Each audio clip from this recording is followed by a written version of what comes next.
In today's video, I'm going to teach you how to convert a Google form to a PDF. This is a useful skill when you want to keep a static record of your form's content or share it in a format that's easy to print. Let's dive into the process step by step.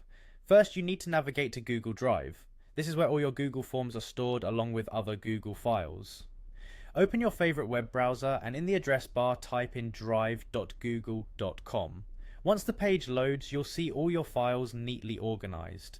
Now at the top right corner of your Google Drive interface, you'll find a section labeled Apps. Click on this to reveal the applications you have access to, including Google Forms. Select Google Forms from the list and this will direct you to all the forms you've created or have permission to view. Once you're in Google Forms, take a glance at your list of forms and identify the one you intend to convert to a PDF. Click on that form to open it. It will take you to the form editing page, and this is where you can make any necessary changes before turning it into a PDF.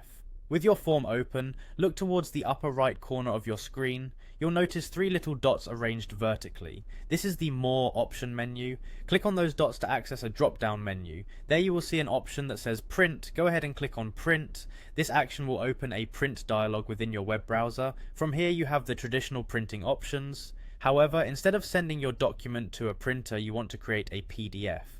To do this, locate the destination section in the dialog box. You'll see a drop-down menu next to it. Click on it and select the Save as PDF option instead of choosing a physical printer. Finally, you'll want to proceed by clicking the Save button, usually located at the bottom of the print dialog.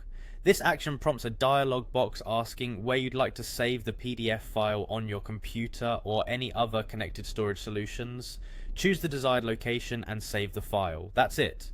You now have a PDF version of your Google form ready to be shared, reviewed or archived. This method is not only straightforward but also ensures that your forms can be accessed even without an internet connection.